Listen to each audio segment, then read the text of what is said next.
이 상사가 처음에는 카리스마도 있고 멋져 보였지만 시간이 지날수록 뭔가 이상해졌다고 얘기를 해요. 하지만 그걸 알아차렸을 땐 이미 내가 나르시시스트 상사의 먹잇감이 돼버린 후였다고 하죠. 모든 대화는 결국 자기 자랑으로 끝나는 이런 마법 같은 화법과 공감 능력 따위는 1% 없는 사이코패스적 이기주의로 똘똘 뭉친 심성에 업무 능력은 없는데 인정 욕구만 높아서 영혼 없는 리액션을 밥 먹듯 요구하는 탓에 진심 내가 인간이 아닌 AI 챗봇이 된 것 같은 나르시시스트 상사를 미리 알아채는 방법 정말 있을까요? 안녕하세요.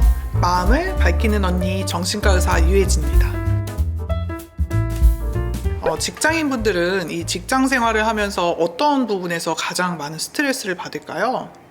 이 직장인 10명 중 9명이 말하길 상사와 동료 이런 인간관계에서 가장 많은 스트레스가 온다고 답을 했는데요.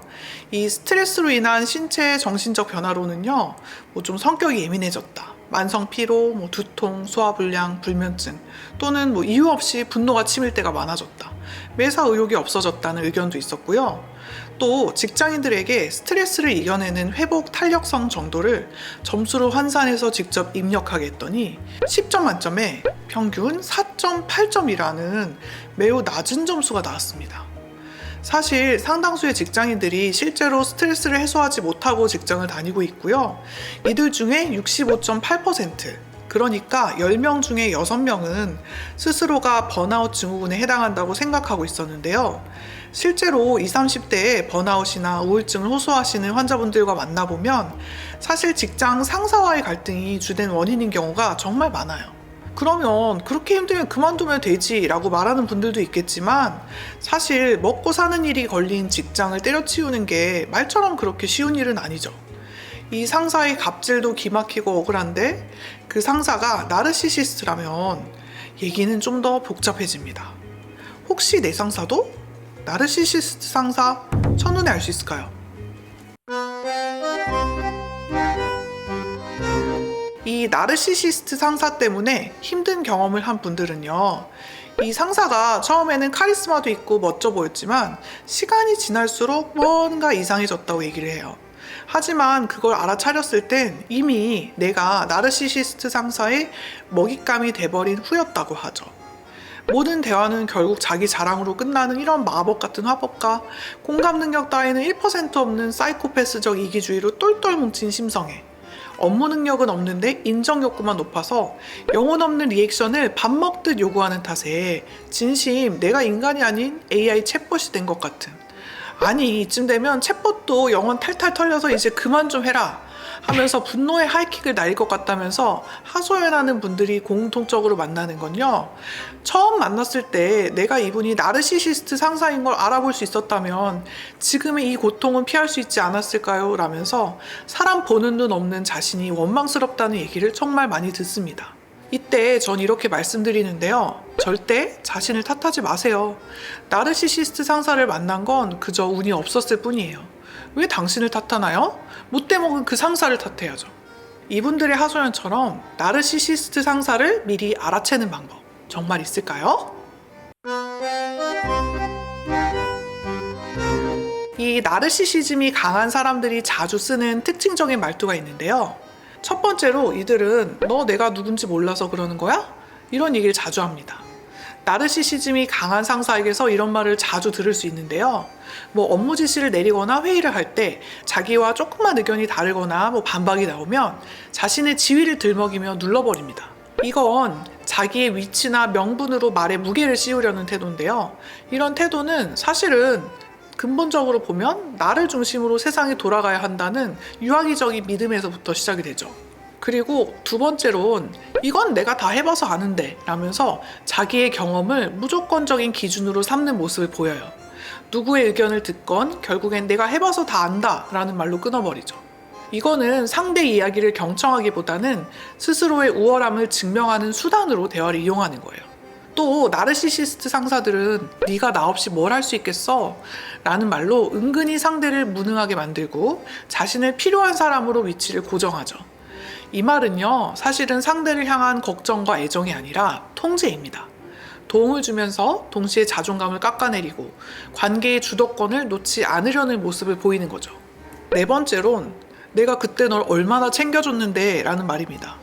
이 말은요, 듣는 사람한테 과거의 호의를 반복적으로 상기시키면서 죄책감을 유도하는데요. 주고 나서도 빚처럼 남기고 그걸로 상대를 묶어두려고 하는 거죠. 이 말투의 핵심은 기억하라는 게 아니라 갚으라는 거였습니다. 마지막으로는 내가 이 정도 말도 너한테 못해? 이게 있는데요. 이때 듣는 사람이 자기 말에 대한 폭력성, 부당함을 지적하면 이분들은 오히려 자기가 피해자가 된 것처럼 너 왜 이렇게 예민해? 그 정도도 못 받아줘? 라면서 되려 상대방을 탓합니다. 상대의 감정을 무시하고 그 정도도 못 받아줘? 라고 대무는 말은요. 본인의 말이 당연히 수용돼야 한다는 이런 왜곡된 인식에서 비롯된다는 걸 알아야 돼요. 그런 반응은 단호하게 무시하고 그들의 유도신문에 끌려가지 않는 게 되게 중요하죠. 흔히 정신과 전문의들 사이에선 내가 혹시 나르시시즘 경향이 있나? 이러면 의심하는 사람들은 100% 나르시시스트 아니라고 농담을 합니다. 여러분, 나르시시스트는요, 절대로 자기한테 문제가 있다고 생각을 하지 않아요.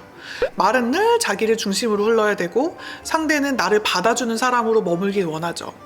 그들의 말투는요, 상대방의 자존감을 깎아먹고 천천히 감정적인 에너지를 고갈시키는데요. 말투만으로도 그 사람의 중심을 볼 수 있다는 사실 꼭 기억하시고요. 만난 지 얼마 안 된 상사에게서 이런 모습을 한 번 이상 본다면 일단 그 상사와는 적절한 거리를 두고 아닌 것에 대한 단호한 거절로 경계를 설정하는 것이 필요합니다. 나르시시스트 상사로 인해서 고통받는 분들은 제게 이렇게 묻는데요. 원장님, 전 도대체 이해가 안 돼요. 아니, 저렇게 잘 나가고 능력 있는 사람이 왜 저렇게까지 하는지 제 상식으론 도저히 납득이 안 됩니다. 도대체 왜 그러는 걸까요? 여러분, 나르시시스트 상사들은 대부분 자기 효능감이 낮아요. 이 자기 효능감은요, 내가 어떠한 과제를 수행할 수 있다는 자기 신념과 목표 달성이나 도전에 대한 자신감을 말하는데요. 보통은 건강한 자존감이 있는 사람이 자기 효능감도 높죠. 이 자존감이라는 건 아동의 성장기에 적절한 좌절을 겪고 그로 인해서 얻는 작은 성취감들이 쌓여서 만들어지는데요. 자기 효능감이 낮은 사람들은 비교적 자존감도 낮고요. 이런 분들은 자라면서 부모로부터 적절한 분리나 독립을 경험하지 못하고 성장한 경험이 있습니다. 그래서 겉보기에는 자신감이 넘쳐 보이지만 실제로는 깊은 자기 확신이 전혀 없죠.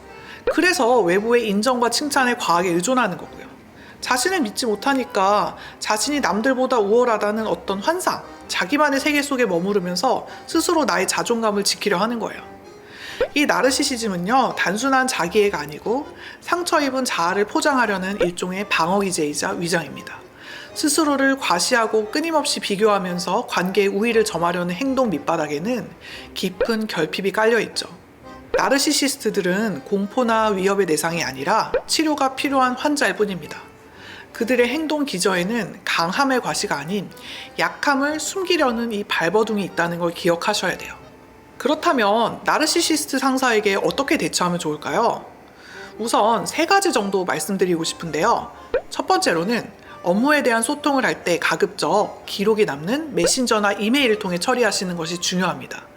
이분들과 일을 할 때 문제가 생기게 되면 땡땡땡 하기로 우리가 말을 했다라고 하는 건 상사가 내가 언제 그런 지시를 했나면서 뒤집힐 수가 있고 모든 문제가 다 내 탓으로 돌려질 수 있기 때문에 이러한 상사와 일할 때는 최대한 이메일, 메신저 회의록과 같은 기록을 남겨두시는 게 중요해요. 그리고 2번째로는요, 절대로 사적인 감정을 섞지 않고 일 중심으로만 소통하시려고 노력하셔야 됩니다. 상사가 사적인 감정을 토로하거나 일 외적인 상담 요구 등의 요청이 있을 때 힘드셨겠군요 라고 하면서 공감은 최소화하고 죄송하지만 그건 제가 도와드릴 수 있는 부분은 아닌 것 같아요 라고 단호하게 선을 그으셔야 됩니다. 그리고 마지막으로 가장 중요한 부분은 심리적인 거리두기인데요. 제일 중요한 건 이 사람의 나에 대한 평가는 진실이 아니라는 걸 명확히 인식하셔야 돼요. 이 나르 상사랑 계속 소통을 하다 보면 이 사람의 가스라이팅에 휘말려서 비정상적인 관계를 맺고 힘들어하면서도 이게 내가 문제가 있어서 부족해서 힘들어하고 있는 거 아닌가 하는 착각을 갖게 돼요. 사실 이런 상황에서 상사와 정서적으로 거리감을 두고 자기 확신을 지키는 게 굉장히 중요한 부분인데요. 사실은 이런 과정을 혼자서 이겨내는 건 정말 쉽지 않은 경우가 많아요. 그렇기 때문에 필요하다면 꼭 전문가의 도움을 받으시는 게 중요할 것 같아요. 마지막으로 드리고 싶은 말씀은 이러한 상사는 절대로 변하지 않고요. 설사 사과를 하더라도 절대로 진심으로 사과하지 않으며 이분들은 자신의 잘못을 인정하지 않습니다. 그렇기 때문에 그 사람이 바뀌기를 기대하기보다는 내가 어떻게 내 정신건강을 지킬지에 대해 집중하는 게 훨씬 현실적인 전략일 수 있을 것 같아요. 그렇다면 이미 이런 상사가 나랑 같이 일하고 있는 상황이라면 내가 어떻게 대처할 수 있을까요? 이 나르 상사의 유형과 종류별 대처법은 다음 영상에서 준비했습니다. 이 영상이 도움이 되셨다면 좋아요, 구독, 알림 설정 부탁드립니다. 마음을 밝히는 언니와 함께 마음의 빛을 밝혀봐요. 감사합니다.